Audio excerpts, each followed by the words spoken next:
Once again, not saying the Nashville Predators' playoff chances were good, but last night's loss might have been the shovel that keeps burying this team's chase even further. A 5-1 loss to the Dallas Stars. What does this do for the Preds' playoff chances? Plus, a rare opportunity to get back on that horse right away. Preds play the Golden Knights tonight. We'll preview that game as well coming up on Locked On Predators podcast. Your Locked On Predators, your daily podcast on the Nashville Predators. Part of the Locked On Podcast Network, your team every day.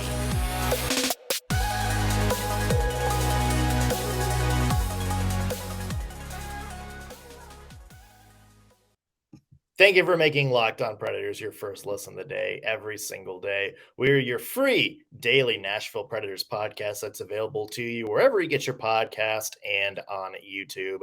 I'm Nick Morgan, and I have a partner in crime. You do. I'm Ann Kimmel. I'm a writer and editor at InsideThePreds.com. Also, want to take a second and mention we have a sponsor for today's show. Today's show is brought to you by Game Time. Download the Game Time app, create an account, and use code LOCKEDONNHL for $20 off your first purchase. Well, Ann, you kind of knew this game was coming ahead of time, didn't you? Yeah, this was one where you could go in with a little bit of hope, but really deep down, didn't we know there was a man in the Santa costume? Yeah, we did. I mean, and here's the thing. The Predators didn't play horribly against the Dallas Stars. I mean, they had some moments. I mean, for the first, let's say about maybe 25, 30 minutes of the game. Yeah. Like, it was all Nashville. Like, Nashville was just keeping the Stars on their back foot. And then, I think once that second goal happened for Dallas, it was just kind of, the Jets turned on right there. Yeah, I agree. And I thought Nashville came out, the Stars scored early. That goal was called back. And I think that sort of it gave Nashville a minute to kind of catch their breath. And then once they sort of settled into the game, they finished the first period. It was a 1-0 game. I felt like, they were tied in shots on goal after one. I thought the Predators were generating some things. I feel like time of possession was a little bit equal. But like you said, the tide really turned, halfway through that second period. And then the second half of this game was really all Dallas. And I will say, I feel like the Predators did a good job not kind of throwing up their hands and kind of just getting through the rest of the game. I thought that they kind of stayed with it. But this was definitely a game where you saw the difference between a team built for a deep postseason run and a team looking around saying, okay, and you are like this, you just see the difference between where the Stars are and where the Predators are. I don't think it's necessarily a bad thing. I just think it's a thing. Yeah. Let's run through this game, shall we, in case you missed it from last night. As we mentioned, Stars got on the board early, called back. Unfortunately, right after that, they got back on the board. Yeah. Handsman at 1-0. As we were saying, the Nashville Predators really put the pressure on Dallas. They were the better team for, I think, the first half of this game, but then halfway through the second period, Stars scored again, and then Joe Pavelski on the power play. And then from there out, it was all Dallas. It was for the rest of the way. 2 more goals from the Stars. Jason Robertson scored in the process, became the first Dallas Star to hit 100 points in the season, which I was surprised at that, given how many great players that they have had over their years. Cal Foote added a goal for Nashville, but at that point, it was just a consolation prize. 5-1 Dallas, the final score. And what is your one word for this game? My one word is actually one of the family mottos that we have in our house. And it goes like this: nobody likes growth. So when my kids, it's just what's true. When my kids were young and they would have to do something that made them uncomfortable or they were unsure about, or if there was kind of a life lesson that they needed to learn that was not going to be the most exciting thing for them, we would say to them, look, you have to do it. You can't fuss or squawk. But what you are allowed to say is nobody likes growth. because that's just true. Nobody likes growth. Something my husband and I actually to this day still say when we're trying to learn something new and we're frustrated. We're like, nobody likes growth. And our kids, it's just something they automatically say when they're frustrated. That's what this game was. Growth is winning a hockey game 6-2 at home in front of your home crowd. Growth is also losing a 5-1 game on the road to, like I said, a team built for a playoff run. It stinks that the Nashville Predators lost 5-2 to Dallas. Can't stand that, hate Dallas. But this is a growth game. This Nashville Predators team is not going to go from point A to point B in a straight line. It's going to be up and down, 2 steps forward, 1 step back. They have a lot to learn about what it's going to take to become a team that can compete deep in the postseason. This was a growth game. Nobody likes growth. That's what this game was. Yeah, and you saw that kind of right away where just the Stars kind of flipped a switch and took over, and you just kind of saw from that moment on how depleted this Nashville Predators team is. Yes. No Yossi, no Forsberg, no Duchesne. They really didn't have any guys that could keep up with the depth and the top end talent the Stars have. And again, guys like Evangelista, guys like Tomasino, Cody Glass, they're going to get there. They are. But I think it's still. You saw last night, and you said it quite well. It was a difference between a team built for a championship run versus a team that is kind of in a transition phase right now. Yeah. And missing the bulk of their best players. I can't even in my mind, because I feel like we have been without Forsberg and Yossi and some of these key players, Carrier. We've been without them so long. I can't even in my mind imagine what would that game look like if we had Philip Forsberg. Yeah, because this team is so different now. Like when you plug Philip Forsberg in, I can't even get an idea of what does that look like against the Dallas Stars. Yeah, or even Ryan Johansson, just another player who's had some good opportunity there. Yeah. My one word, and this is a little nugget for the Formula One loving crowd out there. My one word is Williams. Okay. And if you don't know, Williams is one of the manufacturers that competes in Formula One, one of the 10. And they are just like the "we're happy to be here" crowd of Formula One. They don't have the deep budgets that like a Ferrari or Mercedes or anybody like that have. They have good young drivers. There's an American that competes for Team Williams this year, Logan Sargent. They had Alex Albon, who's a very promising young driver, and it's like you watch them and it's like, okay, they're not making a lot of mistakes. Like they're driving fine. Mm-hmm. But they're driving for a team who are getting outspent by all of the bigger manufacturers and thus just have way better cars. Yeah. And that kind of seemed like what it was last night. It's like, look, Phil Tomasino, Luke Evangelista, they're the Logan Sargents of the Formula One field. Jason Robertson is the Max Verstappen in this case. He's the guy that's just going to run laps over everybody. A, because he's the more experienced driver. B, because he's driving a giant Red Bull fueled racing machine while, the other team is just driving a jalopy at this point. Yeah. And again, that kind of feeds into what we've talked about. The Preds, someday, somewhere, they're going to get there. They're going to spend more money on their manufacturing. They're going to have the better car. But just last night, you saw what happened when, you just have a team built for a deep run, running circles around a team that's just kind of trying to hold things together. Yeah. No, I agree with that. And I think, the money spent is true. I think it's very interesting if you go back and look at some of these games with the veterans out. What does the actual on-ice Nashville Predators roster cost versus these teams that they are playing? I mean, look at the difference between the Predators and Boston when they played and Nashville won. The good thing I will say is I feel like this is a team that is embracing the journey. And I feel like they're going to come away with this game and learn something. They are going to get something out of it. And I think when the team was comprised of veterans, when the expectation at the beginning of the season was very different, maybe the takeaway was more frustration than what they can learn.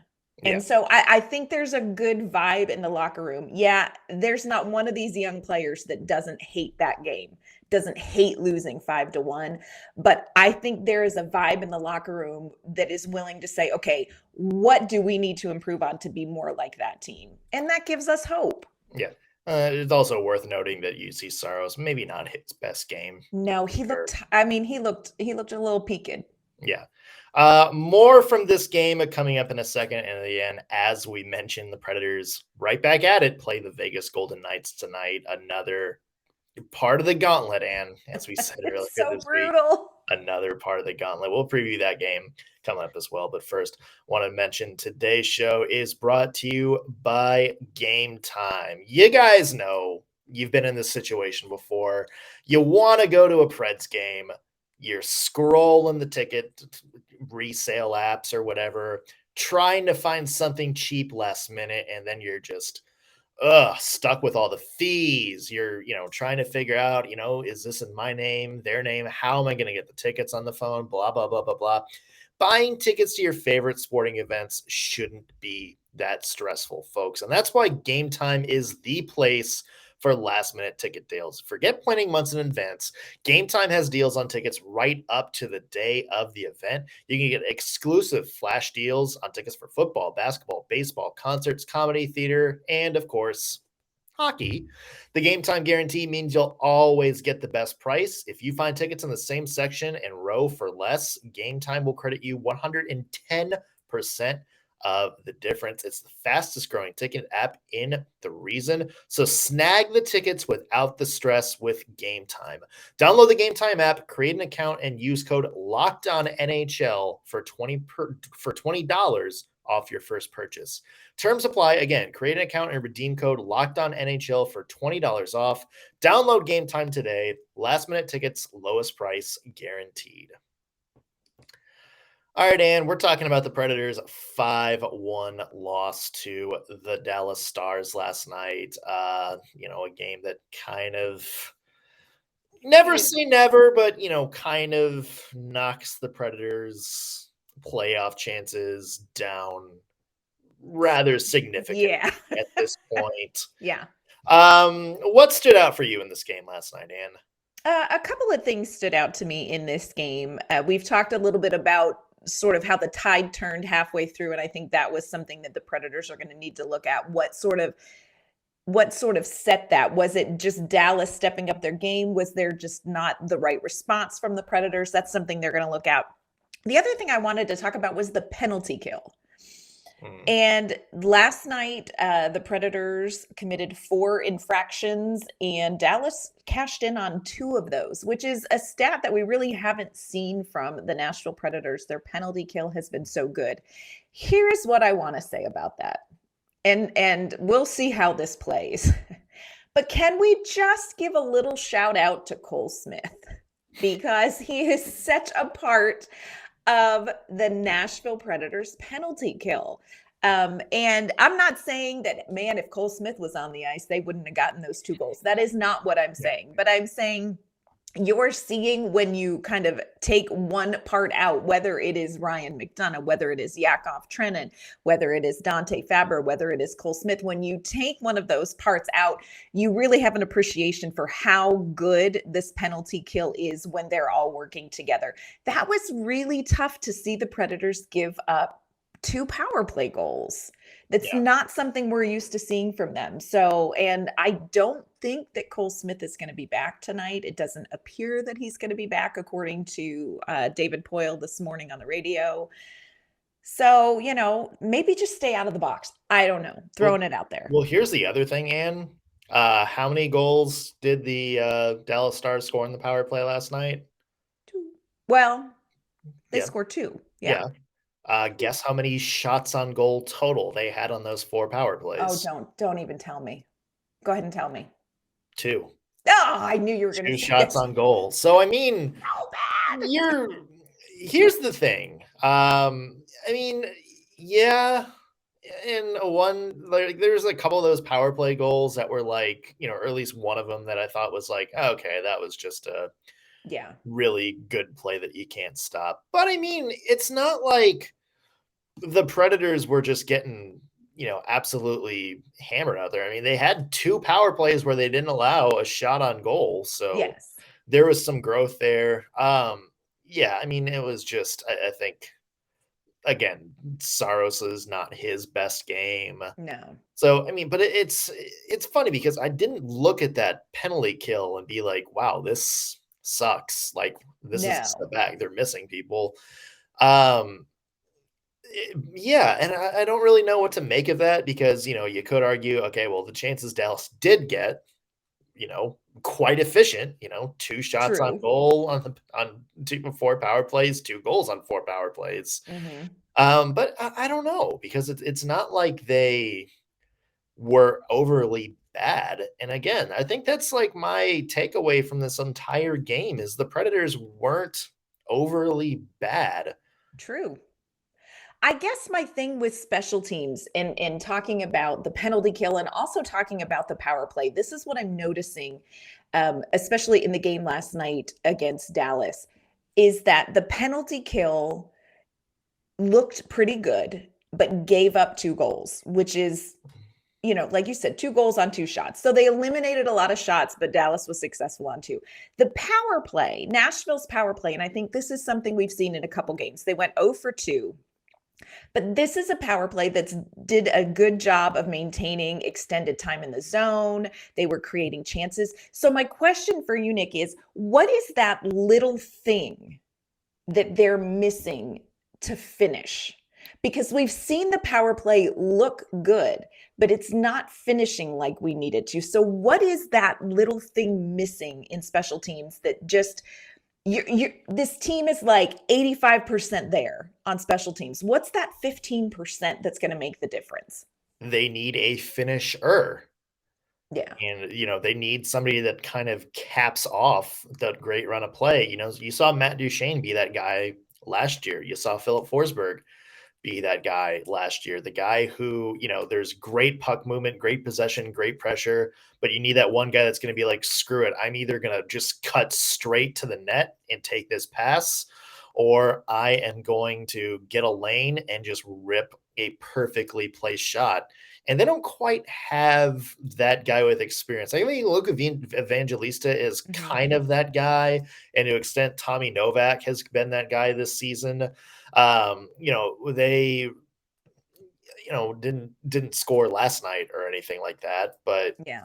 I think you saw some of them, but yeah, I mean, they're still young, they're still developing, and they're a far cry from, what Philip Forsberg was last year or what Matt Yeah. Duchene was last year. I mean, even Ryan Johansson, you see him as a guy that always seems to get to the perfect place at the Yeah. perfect time, whether it's jumping into the lane to get a deflection, whether it's right in front of the net to cap off a rebound or to, take a feed from somebody that happens to have the puck down low. They just need more of those guys. And Yeah. I think they have some people that are going to continue to develop into those guys. But, I would say that's kind of the biggest, how do we fill this void caused by some of the trades and injuries this season. And I keep coming back to, like I said earlier, the longer we go without Johansson we're not going to see again this season. Mhm. The longer we go without Forsberg in the lineup with these younger players, the longer we go without Yossi, I think it's a little bit harder to gauge what does this team as a whole look like when it hits the offseason. I feel like the Predators are very fortunate. They have a really great idea of what they're getting in players like Novak, Evangelista, Tomasino, even Kevin Gravel and these younger players, Spencer Stastney. But what is this team going to look like all together? And it's like, gosh, would never want to hurry anyone back from injury. But I agree with what you're saying. Maybe it is just the finisher. I would love to see Philip Forsberg on this power play with these players and see, is that the piece that's missing? I don't know if we're going to get to see that this season. And That's a little disappointing. Yeah. One guy I do want to shout out, and surprisingly, and we haven't talked about him a lot this week, is Spencer Stastney. Come on. Yeah, this is a guy who has, made his NHL debut over the past week. He now has 2 games under his belt, and we haven't really given much time, but he stepped up big time yesterday. He only played 13 minutes his first game, played almost 19 yesterday. So this is a guy, obviously, that John Hines liked what he's seen so far and is giving him a little bit more opportunities as this goes on. And, that's, a big thing, Ann, because, the Predators, we mentioned for the first time in probably 2 decades, this is kind of the thinnest organizational depth this team has had on defense. Yes. And you're looking for somebody like, Spencer Stastney, maybe somebody like Mark Del Gaizo in Milwaukee to step up and be like, okay, who's going to be that next defenseman? Like, who is going to be like the next, kind of Milwaukee Carl Taylor product that just, doesn't blow anybody away. He's not a top 3 prospect or anything like that. He's not a blue chipper, but he just keeps growing, keeps developing. And by the time he's 23, 24, 25, all of a sudden, look, the Predators have stumbled into another really good defensive building block. That's kind of the big thing that I'm looking for. And Spencer Stastney, so far, this is a guy that you and I were both really impressed with. Yes, At I love this development kid. camp. Our buddy Eric Dene at Penley Box Radio, he also is he's really big high on him. him. Yep. So yeah, I mean, yeah, I love Spencer Stastney. I was so excited for his call up. And here's what I like about him. He's known for having really great skating, but what I love is not only what we've seen from him, but the position he's been put in, because he's a defensive defenseman. This is not somebody who's going to be the next Roman Josi, but he came in and he was partnered with Tyson Barrie, who is a little bit more offensive. And you see Spencer Stastney really sliding into a role with this veteran in Tyson Barrie, and it worked really well. The other thing I want to say about Spencer Stastney is that when he is under pressure with the puck, this kid is cool as a cucumber and so responsible when it comes to puck management. So I have loved what we've seen from him. I'm so excited. I really like this kid. And I think it's been really good to get to see what he can do on the ice. Yeah, absolutely. Well, more coming up in a second. The Predators have another big game against the Vegas Golden Knights. We'll take a look at what we're watching for tonight, coming up in a second.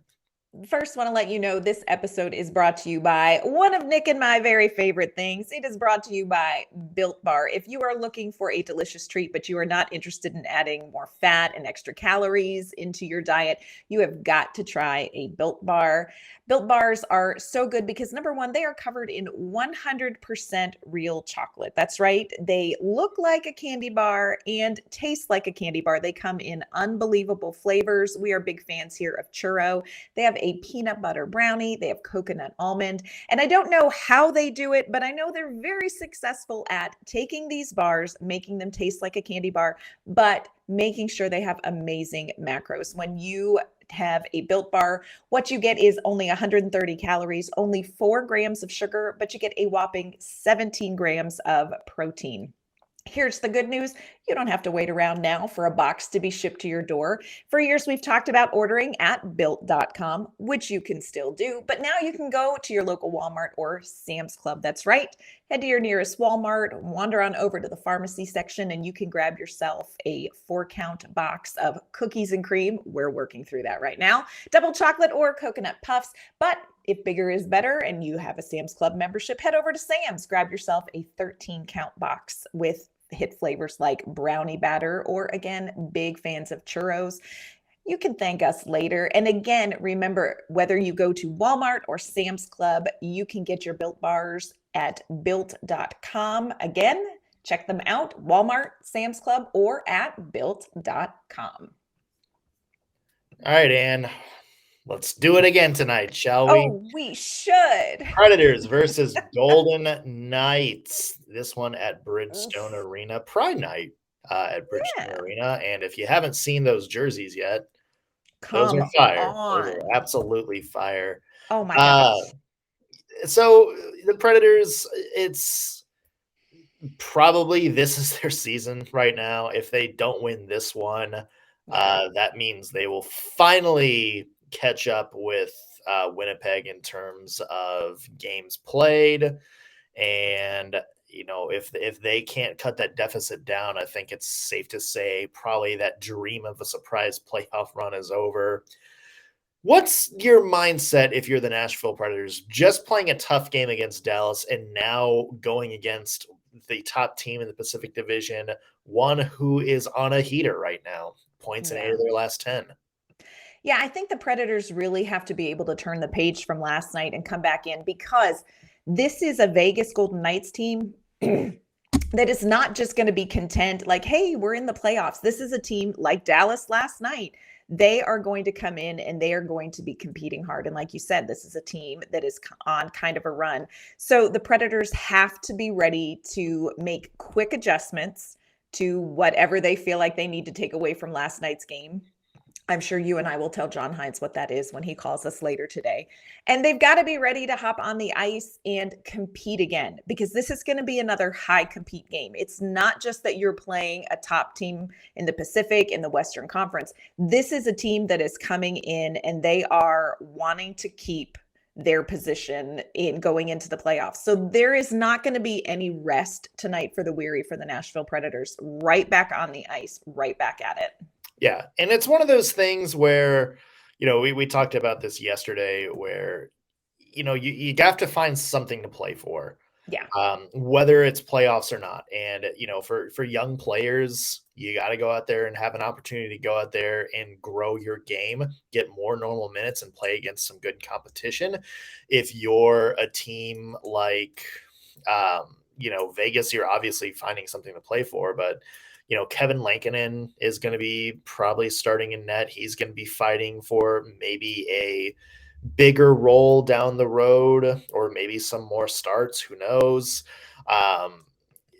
Yeah, I mean, if you're a player on this team, you're just trying to find something that you can tangibly go, okay, for the rest of the season, even if we're not playing the playoffs, Yes. here's what I want to work on. Like, here's what I want, like, the last few weeks of the season to look like.